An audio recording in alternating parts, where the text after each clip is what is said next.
Alors, ce qu'on n'a pas fait tout à l'heure, en plus d'enclencher Optique, qui va donc gérer tout seul les espacements entre chaque paire de lettres pour que les mots fassent davantage blocs, qu'il y ait moins de trous dans les blocs.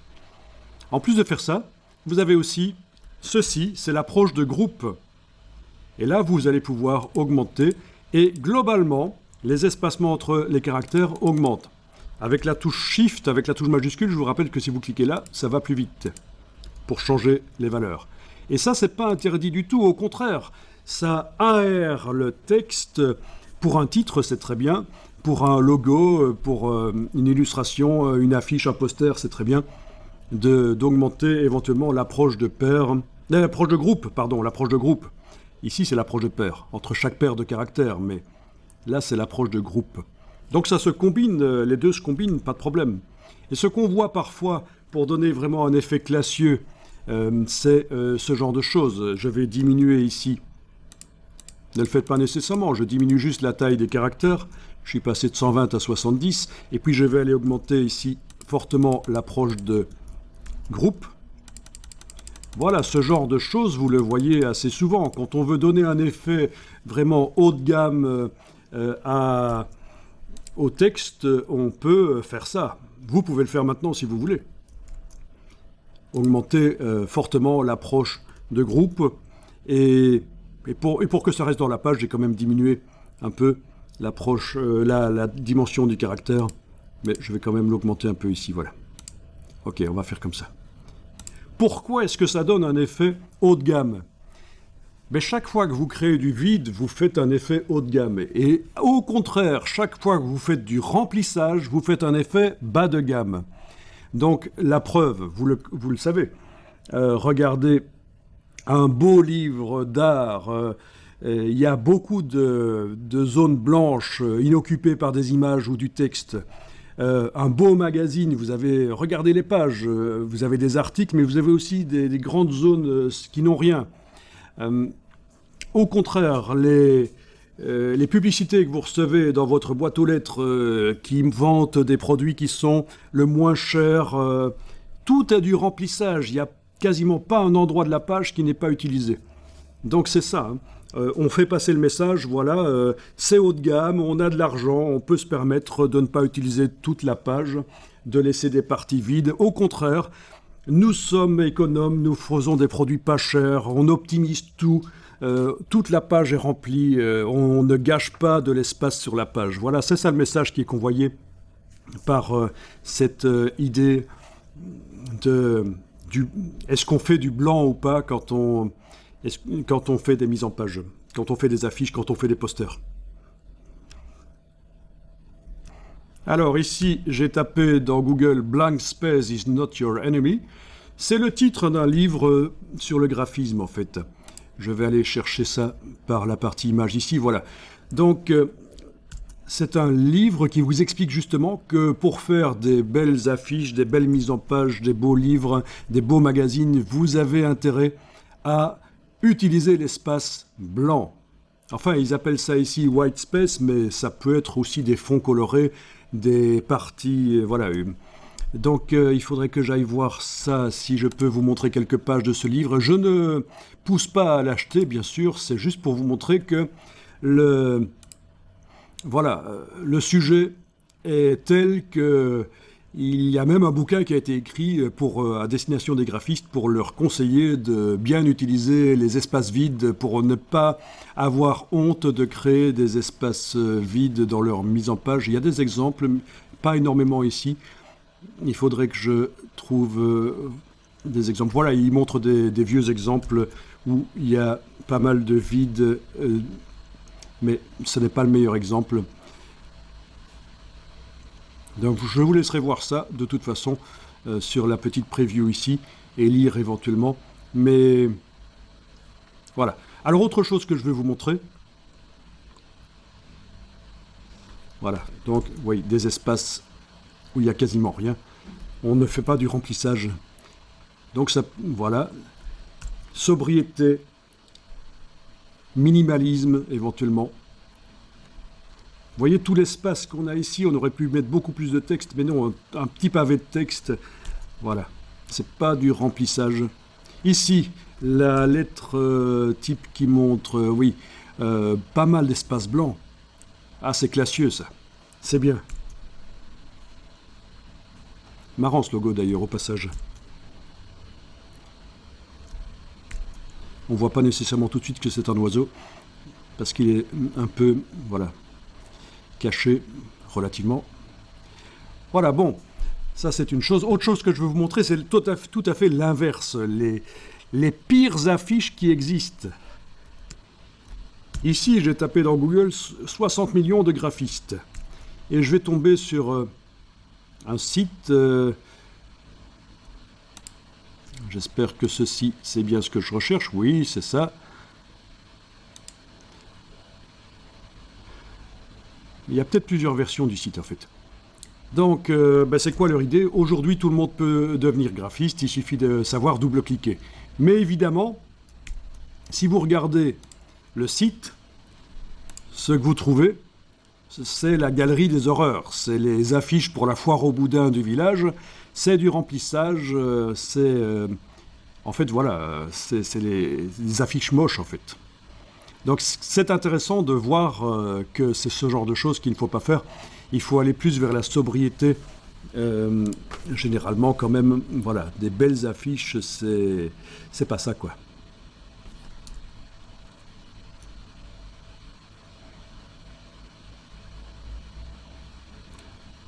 Bon, ok. Problème de lisibilité du texte qui est mis sur une image trop complexe. Je vous laisse voir, il y en a énormément. Il y en a énormément, évidemment, parce que tout le monde régulièrement photographie les affiches pourries qu'il trouve et va alimenter la galerie. Ah, il y a vraiment ce qu'il y a de pire. Bon, ok. Ah tiens, tant que j'y suis. Les exemples de mauvaises approches de peur.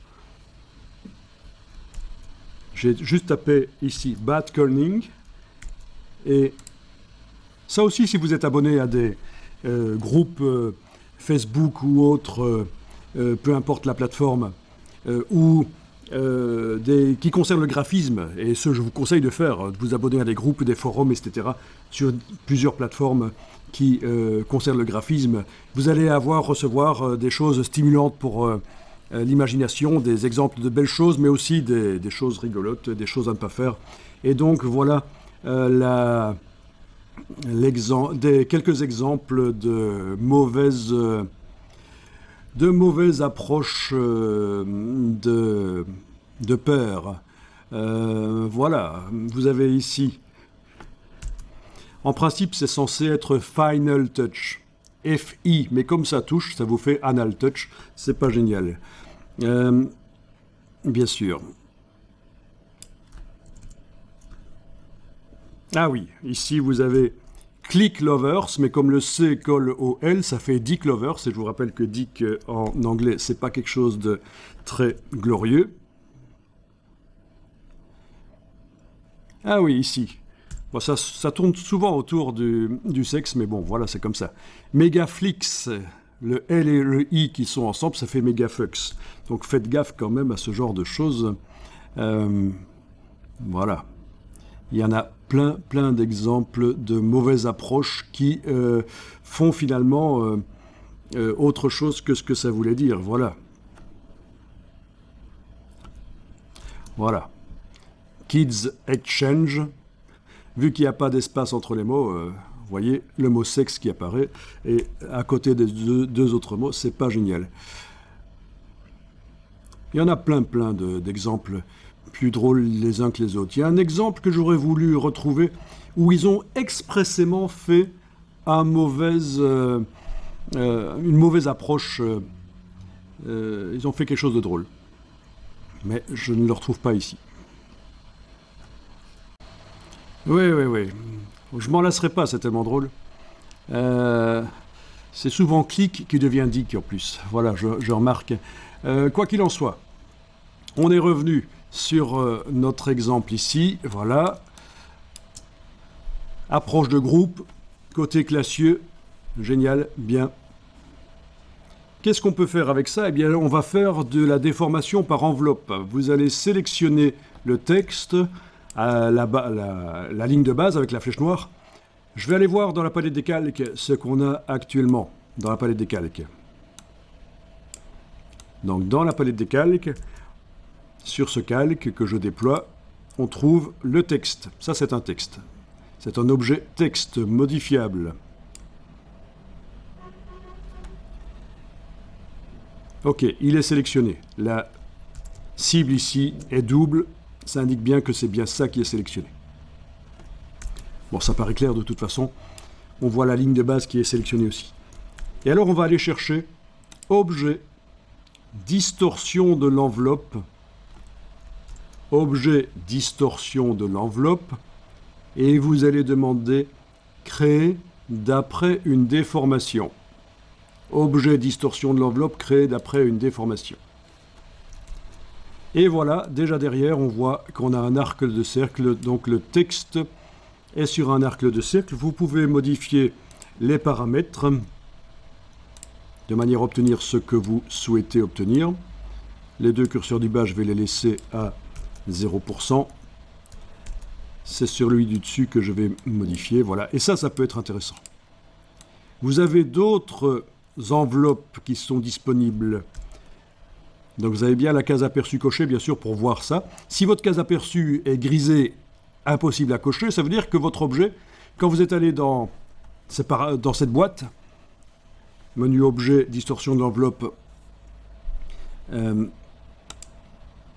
vous n'aviez pas d'objet sélectionné, en fait, tout simplement. C'est ça, typiquement, quand la case aperçue n'est pas cochable, ça veut dire qu'on a oublié de sélectionner un objet avant d'aller dans l'effet. Alors, les autres distorsions ici possibles d'enveloppe, voilà, vous les avez là, vous pouvez tester.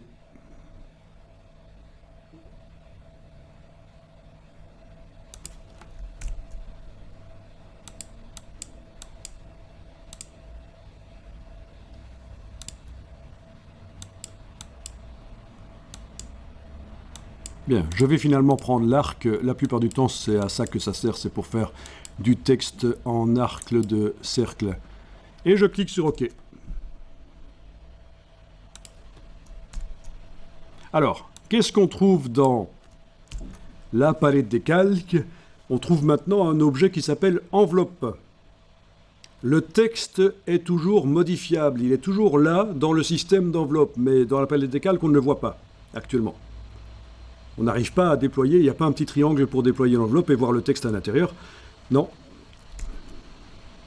Alors, on va enregistrer ceci avant de passer à la suite. Vous enregistrez ça et on va appeler ça texte enveloppe-01.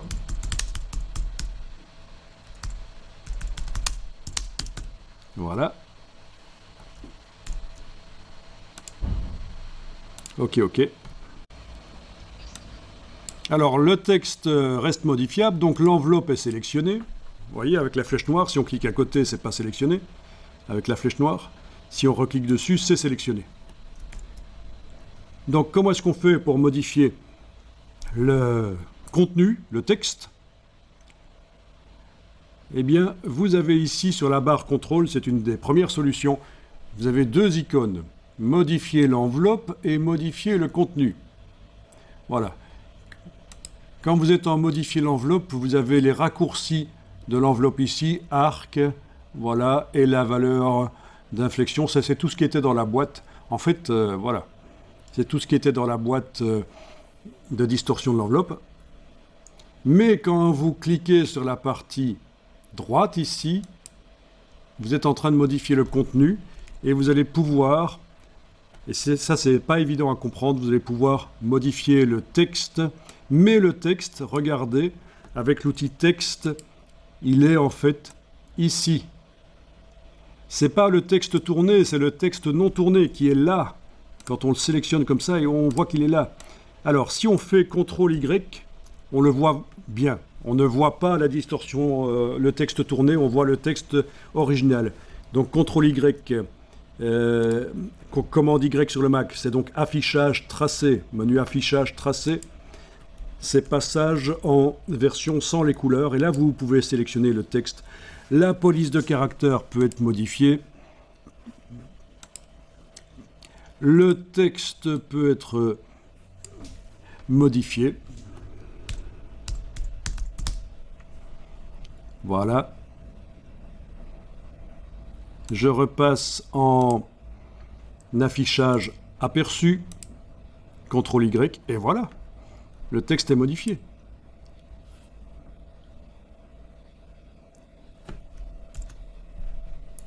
Voilà. Distorsion de l'enveloppe. Tous les paramètres sont là. On peut encore aller modifier dans la palette contrôle l'inflexion.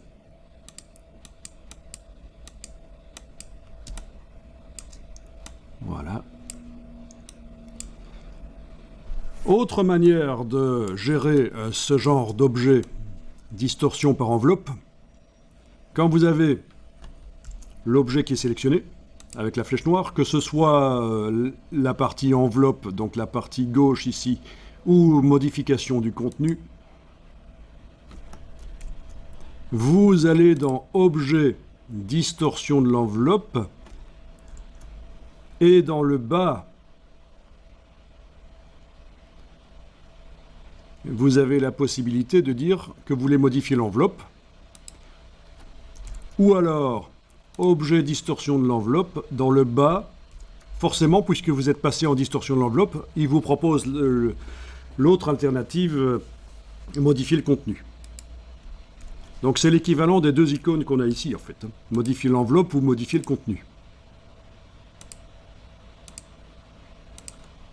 Ok, je suis en modification de l'enveloppe. Objet, distorsion de l'enveloppe, on a aussi la possibilité de retourner dans pas les options de l'enveloppe. Ça, c'est le piège.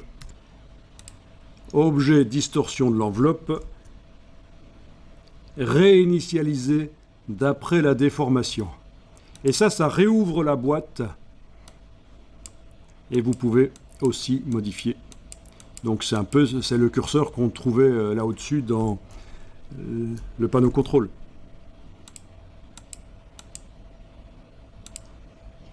Voilà. Vous pouvez enregistrer le document quand vous avez vu ça.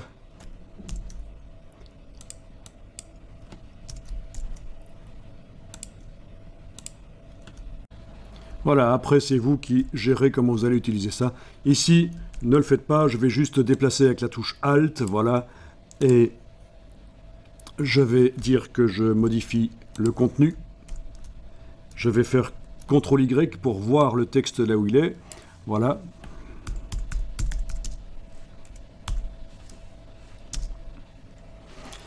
Ok.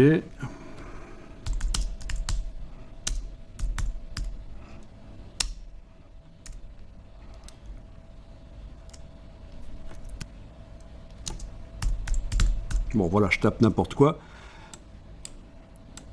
Je sélectionne le texte. Il est peut-être un peu trop grand, là. Forcément. Touche Shift, je modifie la palette de caractères. Voilà. CTRL Y, je reviens.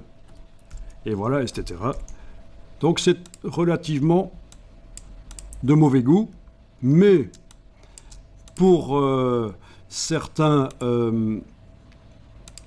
éventuellement pour certains travaux, voilà, ça peut le faire.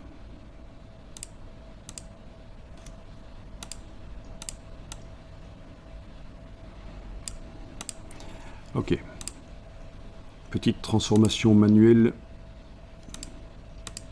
sur l'enveloppe. Ok, voilà, ok. Après, c'est vous qui gérez dans quel contexte ça va être mis. Et pour ce qui est des distorsions par enveloppe, je pense que pour le texte, c'est bon. Le texte déformé par enveloppe, on peut dire qu'on a vu. Donc, si on veut changer la couleur du texte, je vais sélectionner l'enveloppe, indiquer que je modifie le contenu. Voilà. On a ici la couleur du texte. Voilà, ou par le panneau, non, par le panneau nuancier, essayons un peu, fenêtre nuancier, oui, par le panneau nuancier, pas de problème, ça fonctionne. Voilà, voilà, touche F, je passe plein l'écran. Alors, justement, lettre par lettre, il va falloir à ce moment-là sélectionner avec l'outil texte et on va voir si ça va fonctionner. Donc je vais ici passer en affichage par tracé, donc CTRL Y sur le PC, commande Y sur le Mac, je vais aller sélectionner ça. Je peux repasser en affichage couleur, CTRL Y, donc c'était juste le temps d'aller sélectionner la première lettre. Voyons ce qui se passe si on lui met une couleur. Oui, en effet, ça va fonctionner. C'est vu en négatif pour l'instant, mais voilà, ça fonctionne. Ici, on n'a pas de raison de pixeliser l'image et de revectoriser parce qu'on va obtenir la même chose, sauf qu'on obtiendra un texte vectorisé, non modifiable du coup. Donc si on a fait des erreurs, ce sera problématique. Donc il faut faire gaffe à ça, il faut utiliser vraiment le système de pixelisation, vectorisation quand ça se justifie et principalement quand on doit se débarrasser de contours blancs en fait, qui nous ont servi pour faire du graphisme.